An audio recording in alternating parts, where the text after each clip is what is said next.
Good morning. Good morning. Here we are. I hope you'll join in giving voice to your spirits as we sing together this morning. We'll start with Come, Come, whoever you are. Come, come, whoever you are, wanderer, worshiper, lover of leaving. Ours is no caravan of despair. Come yet again, come. Come, come, whoever you are, wanderer, worshiper, lover of leaving. Ours is no caravan of despair. Come yet again, come. Come, come, whoever you are, wanderer, worshiper, lover of leaving. Ours is no caravan of despair. Come yet again, come.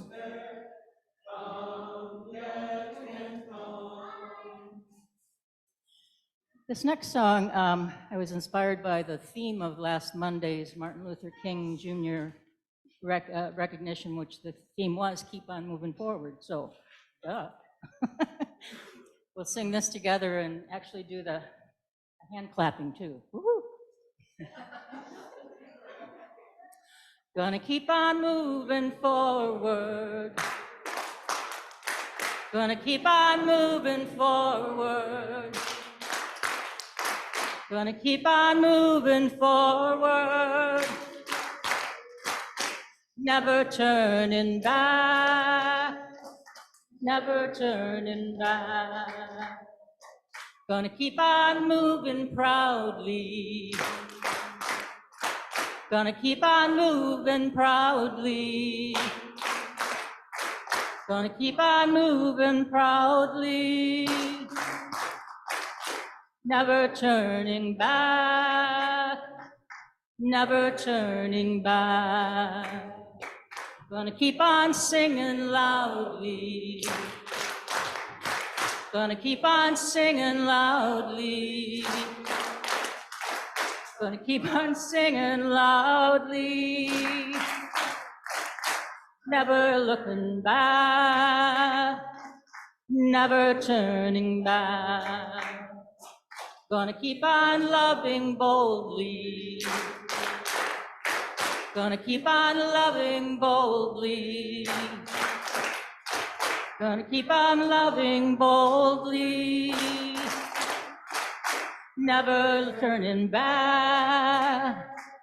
Never turning back. Gonna keep on moving forward. Gonna keep on moving forward. Gonna keep on moving forward. Never turning back. Never turning back.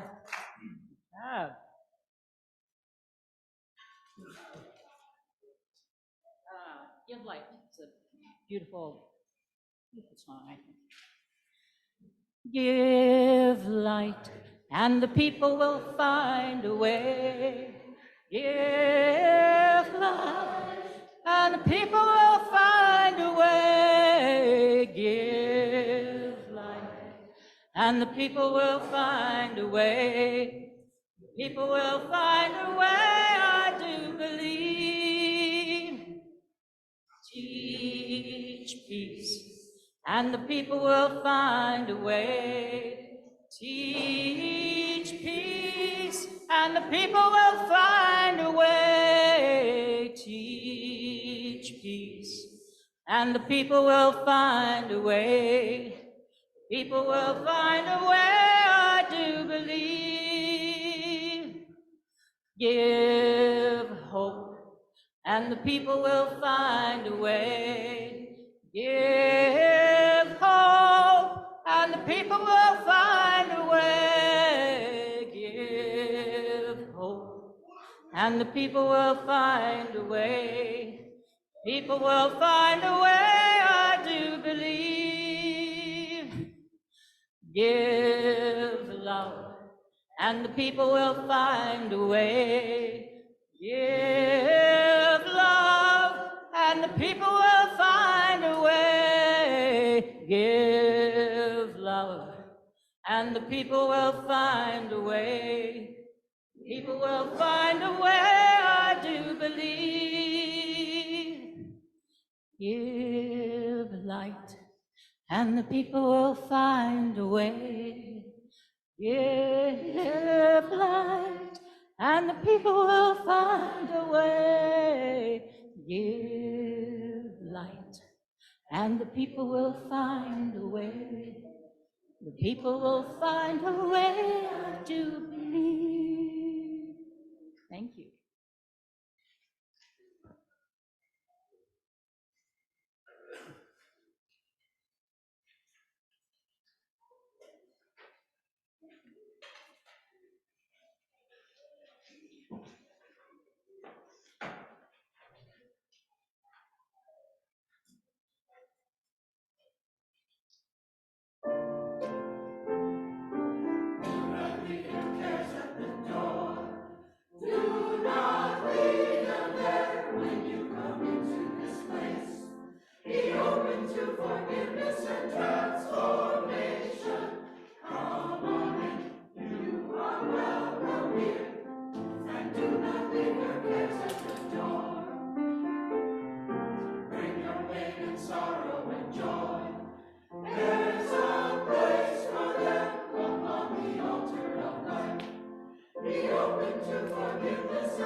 Good morning. Welcome to White Bear Unitarian Universalist Church. We're delighted to have you here, whether you're in person or attending virtually.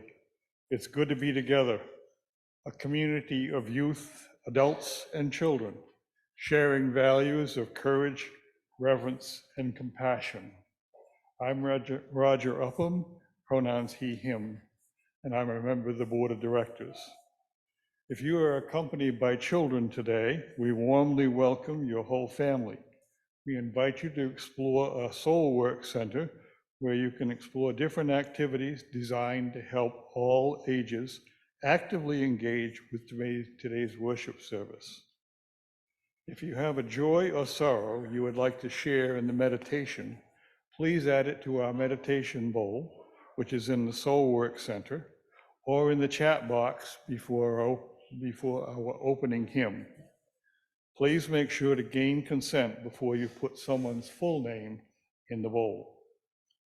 In the building, our social hall is once again a hub of connection, informal conversation, and cookies. You can also find tables and information about upcoming events. We hope that you'll check it out. If you are looking for a short time of connection and community, our small group conversations are still happening on Zoom and in the Emerson alcove at the end of the hall.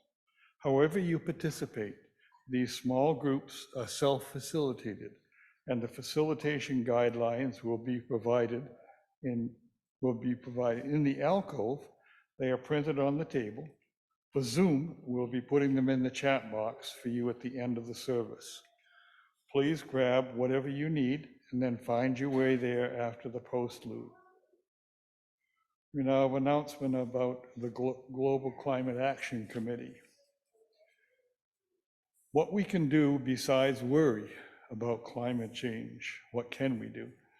WBUUC has an action plan and you can be a part of it. Our church will add more solar collectors to the church roof, so we will use less power plant electricity and lower our carbon emissions. A technical team has been reviewing proposals from companies that install solar panels and will choose the best bid in the near future. Here's how you can participate and help support the church's seventh principle, respect for the interdependent web of all existence. A climate action fund has been set up where you can contribute towards this project, and we ask you to base the amount of your gift on your own carbon emissions from vacation travel.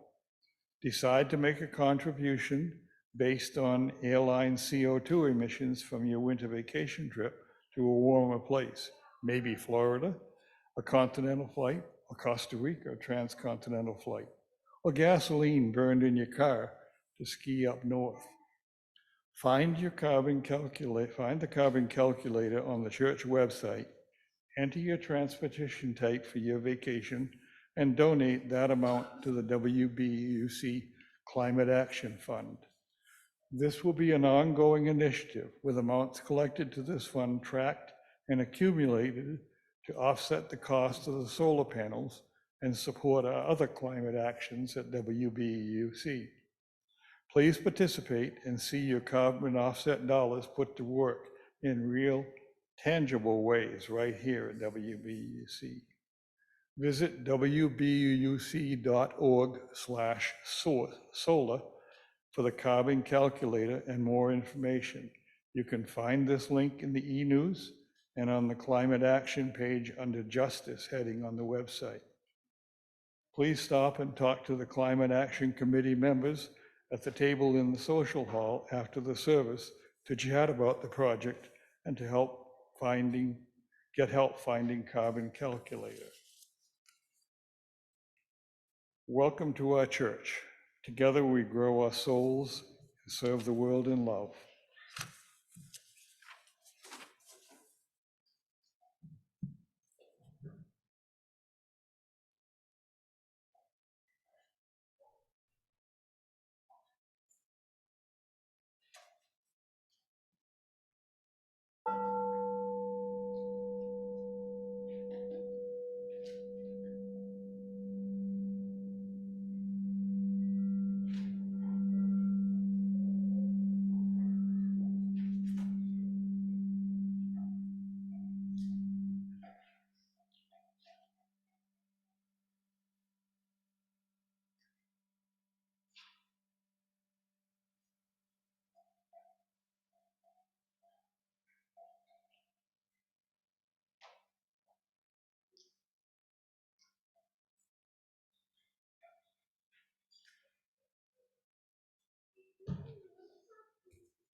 Come into this place which we make holy by our presence here. Come in with all your vulnerabilities and strengths, fears and anxieties, loves and hopes. For here, you need not hide, nor pretend, nor be anything other than who you are and who you are called to be. Come into this place where we can touch and be touched, heal and be healed, forgive and be forgiven. Come into this place where the ordinary is sanctified, the human is celebrated, the compassionate is expected. Come into this place. Together, we make it a holy place. I'm Reverend Roger, and my pronouns are he, him.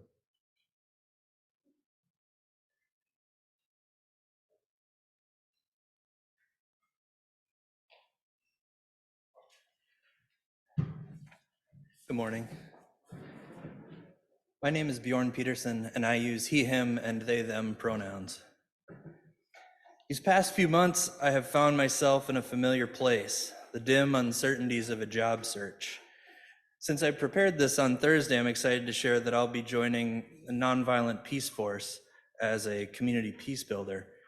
But over the years, I've spent a lot of my time as an adult underemployed and unemployed.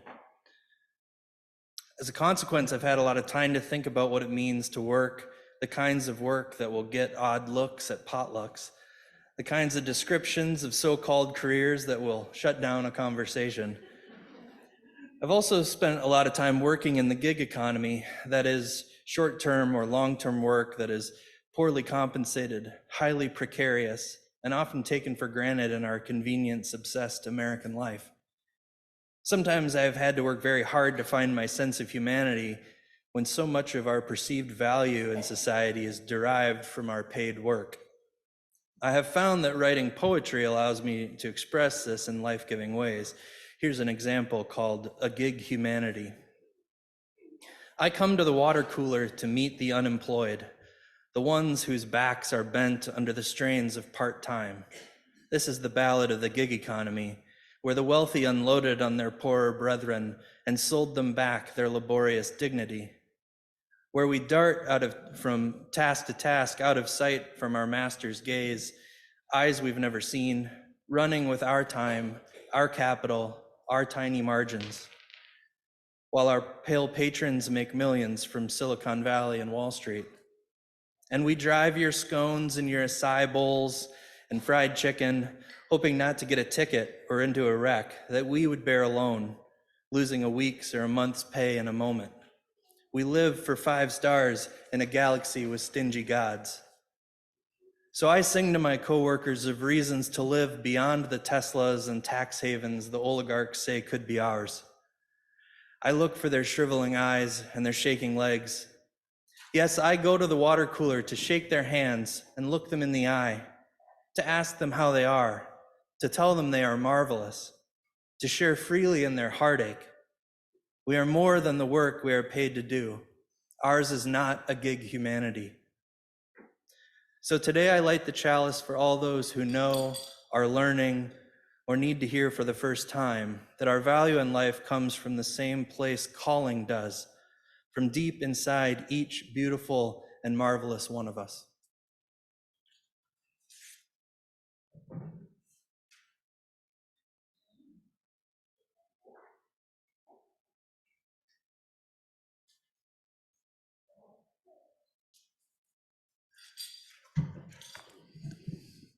I'm Reverend Jack, and I use he, him pronouns. Please join me for the opening words. Love is the spirit of this church, and service is its law. This is our great covenant, to dwell together in peace, to seek the truth in love, and to help one another. Our opening hymn is number 128, For All That Is Our Life. It's in the gray hardback hymnal. Please rise in body or spirit.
My name is Nico, and my pronouns are they, them. This morning's story is Henry David Thoreau and the Still Small Voice, adapted from Sing to the Power. Henry sat in front of his little cabin on one of his 3 chairs, listening to the evening. If you were there, you might have thought there was nothing to listen to. There was no one to talk with. Mr. Emerson's house, the closest person he had to a next-door neighbor, was over a mile away. Even the natural world was still. No wind rippled the pond, and the birds had stopped singing as night approached. Still, Henry listened for the tiniest sounds: a small fish breaking the surface of the water and splashing down again, the crackle of leaves as a mouse passed by, the sound of wings as a crow went overhead. To him, these miniature sounds were music. Of course, most of the townspeople wondered why Henry decided to build a tiny cabin from used materials out in Emerson's wood lot by Walden Pond. Why would a promising writer want to move away from society and sit with the birds and the bugs for company? But in fact, Henry enjoyed the company of Emerson and the other thinkers who shared in his love and wonder of nature. To him, the quiet of the pond and the animals and plants that lived in and around it provided excellent company. Sometimes, Henry thought, the conversation you learn the most from is the one in which least is said. As he watched the last rays of light glisten on the pond, Henry thought about the biblical story of the prophet Elijah, who went to a mountain cave to listen for what God wanted him to do. While Elijah stood beside this cave, a great wind whipped around the mountains, sending boulders crashing to the ground in the fury of its passing. But Elijah didn't find answers in the wind. Then an earthquake rattled the mountain with a terrific rumbling, but Elijah didn't find any answers in the earthquake. And then came a fire sweeping across the rocks and brush outside the cave, red and roaring and grand, but Elijah didn't find answers in the fire either. Finally, after all the roaring and crashing, everything became quiet. Elijah stood there shaking, wrapped in his cloak, just waiting. And out of the silence came a still, small voice. And it was then that Elijah found God and answers about what he should do. The wind picked up as Henry sat outside in the cooling night air. As he turned to face the wind, he heard it whistling in both ears. He felt at peace. I hear a still small voice when I hear the jumping fish and the rustling leaves, and sometimes I hear it in the still pond, and even as the stars begin to peek through the trees on a clear night. Sometimes I hear it when my heart is still and I can listen deep within, and sometimes even in storms that shake the ground. The still, small voice guides me when I remember to listen. It reminds me that I am connected to all that lives and breathes, to all that exists. It grounds me and guides me when I'm not sure what to do next. And then I feel at peace. It is now time to sing our children and youth out to their circles. I'll invite you to rise in body or spirit for number 1057, Go Lift It Up, in the teal paperback hymnal.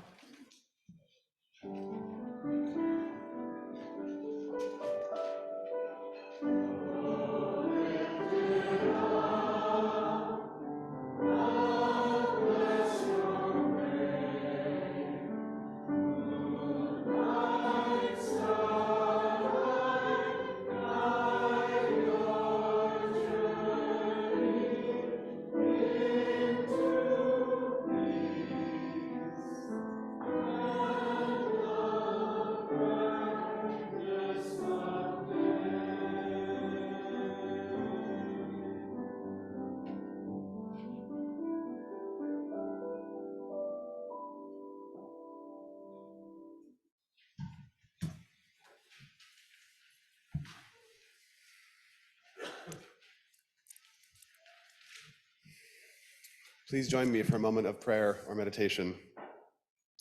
Gathered as we are together here, about 100 people in the room and 38 devices on Zoom.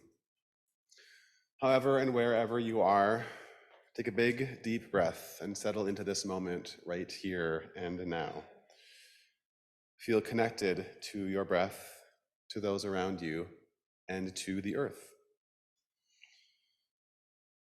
As the days get longer and the snow piles get larger, here in the depth of winter, we experience a typical and surprising sensation. Another winter has come with all of its power and snow and cold and wind. Those familiar feelings of isolation and separation fight against the desire to commune with one another, to build fires for warmth, and to eat and drink together. We want to revel in our survival. And we know that not everyone, nor every creature, does survive. The cycles of life and death swirl all around us, as do the cycles of joy and sorrow, whipping around us like the ice-cold wind, stirring up snowflakes. This harsh and brutal beauty is our context now, and we celebrate being together in it. This morning we hold in our hearts these members and friends of the congregation, the family of BJ Cedarleaf. BJ passed away last week at the age of 97. She had been a member here since 1966. A private memorial was held here for her family. Jeff Ranta broke the bottom of his fibula and tore a ligament which required a surgery. He is home and recovering now. Prayers of support and encouragement are welcome. And we celebrate today with Ellie Rogers, Lewis McLaughlin, and big sister Rose as they welcome the newest member to their family, Aurora Ruth McLaughlin. Mother and child are recovering well. We also have a request for prayers and good vibes for Julianne and all that is unfolding. And now into this silence and out of it, share the names out loud of those you're holding in your heart.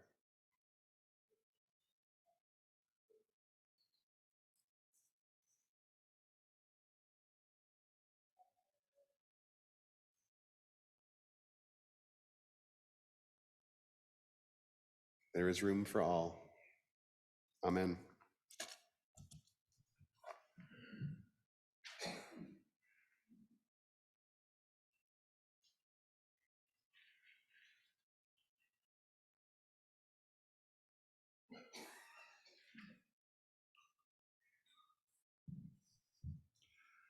This community is sustained by the generosity of the people who call this place home. By giving this morning's offering, you are giving to the life of the programs and services that make this place special. We will pass the donation plates now. You can also donate in 3 other ways: on the WBUUC webpage, send a check or leave a check in the lockbox outside the front office, or use the text to give option found in your order of service. For the offertory today, the choir is singing Stonecatcher, a song written by our former music director, Carol Couette. It was inspired by a story in the Brian Stevenson book, Just Mercy, and it was the first place winner in the 2018 UU Musicians Network Silliman Song Competition. As you catch on to the melody, please join the choir in singing that tune. However you give, thank you for your generosity and your faith in this life we live together.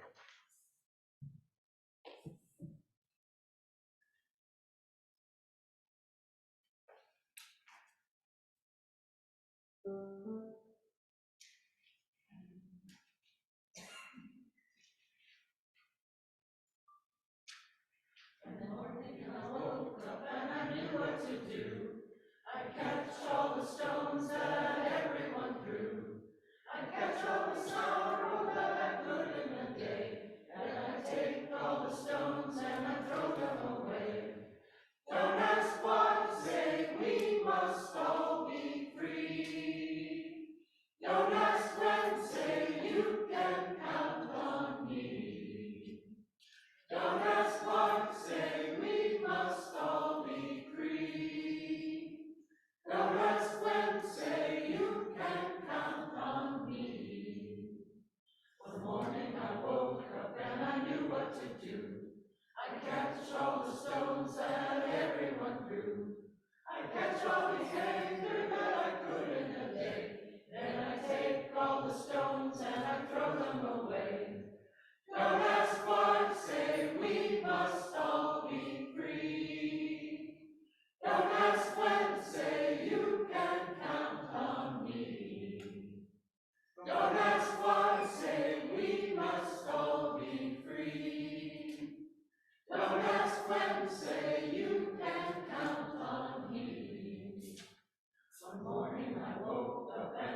The reading today is another poem that I wrote called Your Turn to Lead.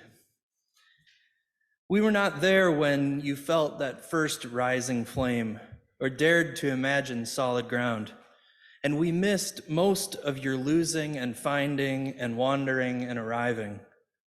We had not yet heard your name when we spoke it first, or seen the vessel registered thus. We cannot know what it is to feel the way you do right now, or how it will be to soon fail and fumble. We will not witness each triumph or moment of genius. We won't celebrate each instance of brilliance, and we won't always know when you're feeling rooted or alone. But you should know, we've chosen you. We trust you. We believe in you. We love you with a love big enough for all of this. It is your turn to lead.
Having grandchildren has reminded me of what a beautiful mystery the human soul is.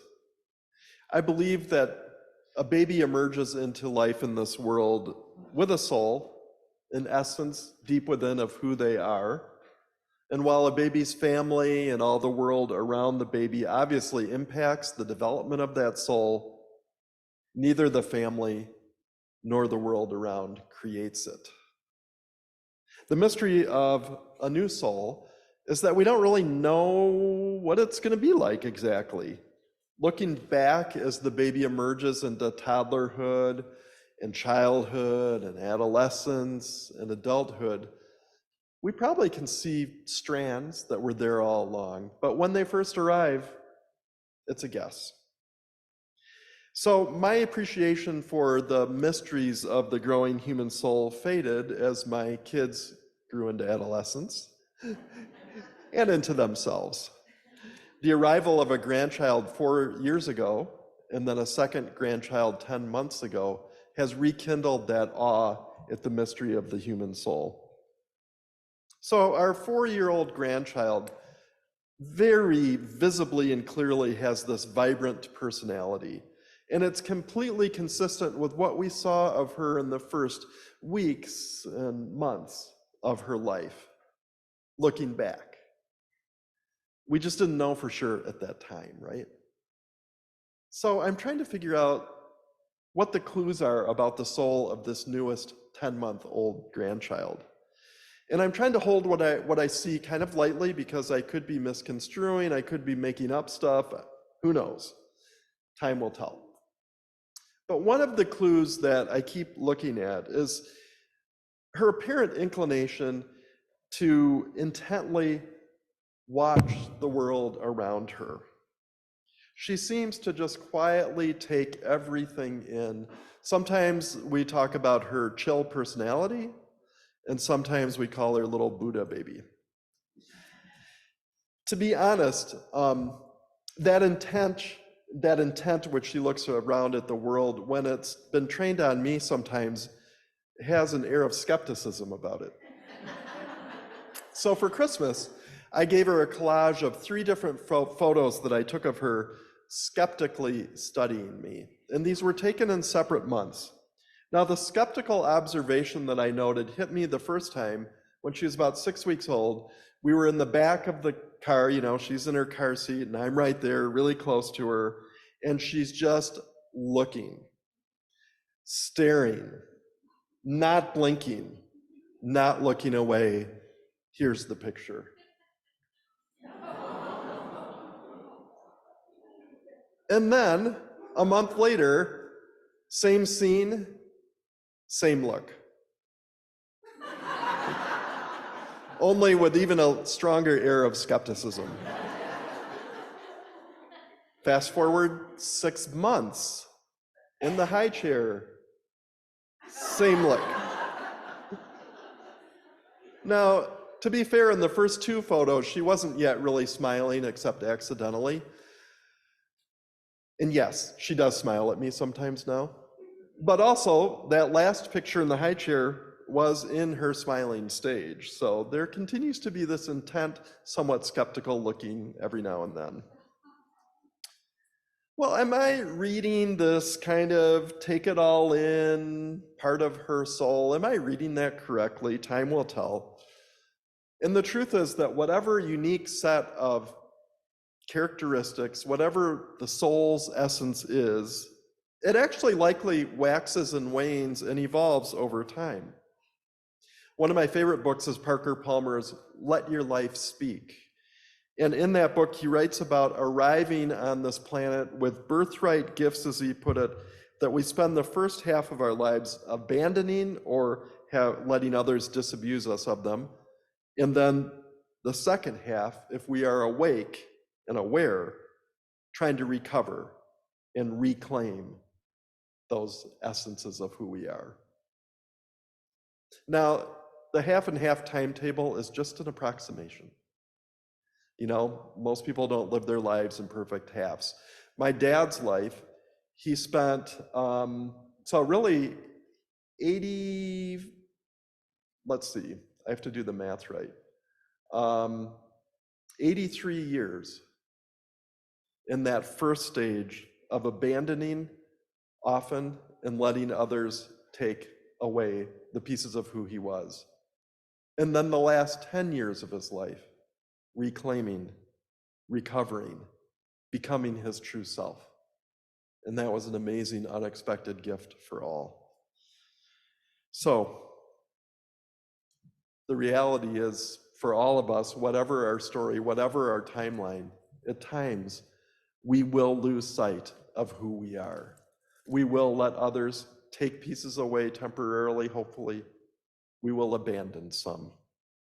You know, and it's because of many things. The expectations that other people have on us, the false or inflated expectations we have for ourselves, mistakes and missteps that make us wonder, did I really have it right, who I am at the essence? Successes when we know darn well we actually were not being authentic, trying on different personas. All of these things and many more can unmoor us from our soul. So at the center of all of this is each one of us in our journey trying to understand that essence, trying to claim and reclaim it. For those my age in the room, we may have a mythic kind of picture of this journey, and it is, yes, Luke Skywalker. So for most of us, this discovery and rediscovery of our soul is this zigzagging, ongoing journey, right up often to the end of our lives.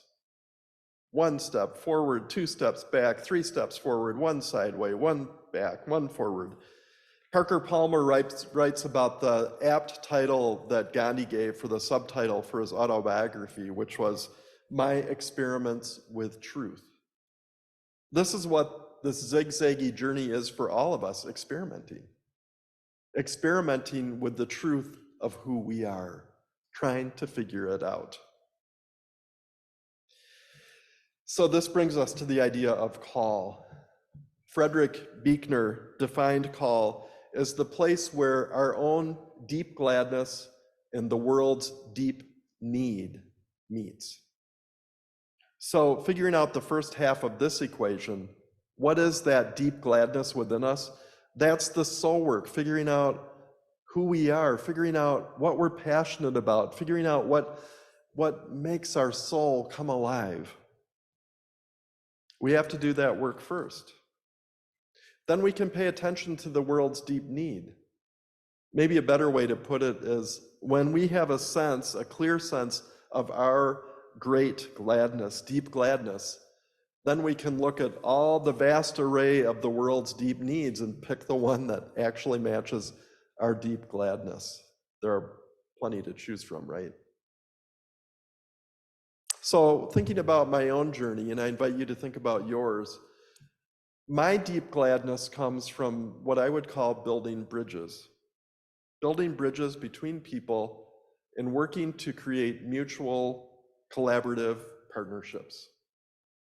If I have a headstone of any sort at the end of all this, and there's anything by way of epitaph more than husband, father, Opa, it would be bridge builder. So I especially like to do bridge building across differences and do it in a way that honors the differences between us rather than flattens them. So this is what drew me to this Unitarian Universalist faith and its possibility of being together in one community with theological and spiritual pluralism present. I've been blessed beyond measure to be able to do this work in congregations and globally as the leader of a UU international organization. And I've been blessed to be paid and to be paid fairly for embodying this deep gladness within my soul in my paid work. And so it's important to acknowledge, even as I say that not everyone's paid work aligns with their call. Sometimes people are not able to embody their call in their livelihood because of racism and other oppressions, for example. I think about my mom who wanted to be a brain surgeon in an area where there were very few women brain surgeons, and it was too many hurdles in the way. And then too many people in our society are not fairly compensated for their labor, regardless of whether that labor matches their passion, their deep soul or not.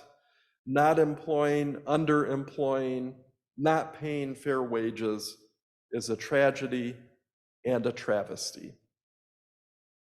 So I'm really grateful this morning for Bjorn's chalice lighting, which I think in his poem, A Gig Humanity, which didn't mince words. He spoke for me an uncomfortable truth that I've been wrestling with ever since I first read your poem. And that's the truth that all too frequently I benefit from unfairly from the labor of people in the gig economy, people who are not being fairly compensated. I need to wrestle with that. Perhaps some of you do too. The lockdown period of the pandemic put a spotlight on how many workers we call essential we don't pay like they're essential. It's a long list, but it includes grocery workers, nurses, teachers, Amazon workers, custodian in public spaces, daycare workers, nursing home staff, just to name a few. Our society has a problem. I'm part of the problem. Maybe you are too. It's also important to acknowledge another category of people who have the privilege to choose not to make their paid work match or align with their passion. And I think of Henry David Thoreau, who loved to write and be in nature and think and explore and talk with the other folks, or like Emerson, and worked in the family pencil factory to make money.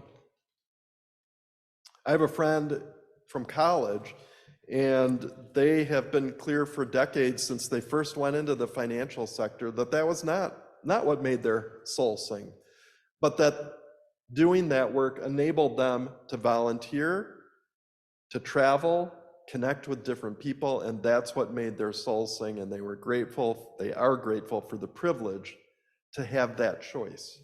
I'm grateful for the privilege to have been able to find a way to make money doing what is in my core, in my soul.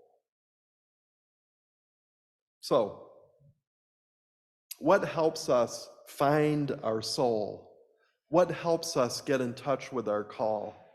Parker Palmer asserts that the key is listening to the whispers that come from our soul. He likes to use the word vocation for that meeting place of our deep gladness and the world's deep need. And he likes that because the Latin root for vocation is voice. Here's what Parker Palmer writes. Vocation means a calling that I hear. Before I can tell my life what I want to do with it, I must listen to my life telling me who I am. I must listen for the truths and the values at the heart of my own identity, not the standards by which I must live, but the standards by which I cannot help but live if I am living a whole life. So like Elijah, like Henry David Thoreau in the story that Nico shared, each one of us must find that quiet, must quiet the noise around us and within us so that we actually can listen deeply to our soul. And the noises of the world, they often do drown out that still small voice. So I'm not suggesting, though, that we literally need to find a quiet place. Sometimes I hear the still small voice by a really loud waterfall, on the beach of the ocean with pounding waves, in a really busy coffee shop sometimes, and in a small group where I'm listening to the voices of other people sharing their wisdom. Wherever and however it is that you tend to hear that small voice in your own life, try to make room for opportunities to be in that place, to make that possible. As the choir sang, find your quiet center. And then the next question is, how can we help other people who are on the same journey of finding their call in their soul? Well, if they would like, by journeying with them, by sharing our own story, listening to their story in a small group here at church, for example, in a broader level by working in our society for fair wages and ample opportunities for people to be fairly paid to live their passion if that's what they'd like to do. Here at this church, this looks like partly making sure that the church compensates staff fairly. This is why one of my most important things and favorite things in interim ministry is to keep asking a question of congregations. Do you want to pay a small staff fairly or a larger staff unfairly? Every church has finite resources, and whether they actually admit that they have answered that question, they have. Do you want to have a smaller staff and compensate it fairly, or a larger staff that's compensated, smaller staff that's compensated fairly, or larger staff that's not compensated fairly? I love that the poem that Bjorn shared for the reading today, which is a different in my reading of the sermon today, kind of a bookend. The poem that he shared in the reading tells us something else that we can do in this beloved spiritual community, and that is to recognize and to celebrate each beautiful soul that is part of this place. Even though we don't know everyone's whole story, even though none of us get to see everyone's hardest moments, all their hardest moments, or all their most joyous or brilliant moments, we can love everyone's soul. We can love everyone's call. We can believe in each other. We can choose each other over and over again. But you should know, Bjorn writes, we've chosen you. We trust you. We believe in you. We love you with a love big enough for this all. It is your turn to lead. And I would add one other line. It is, friends, your turn to be who you are in all of your resplendent glory.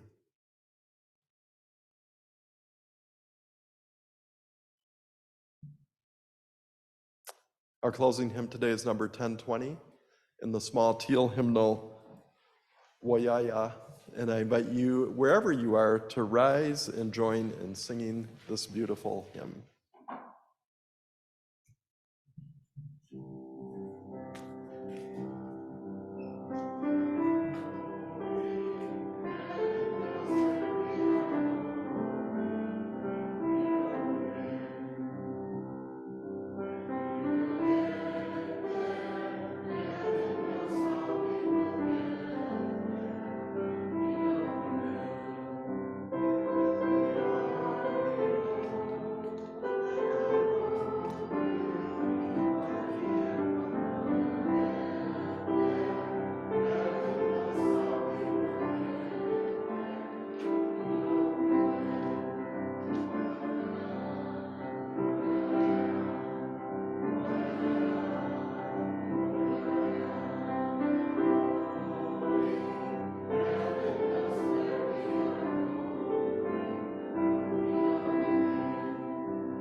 And our closing words come from Lao Tzu.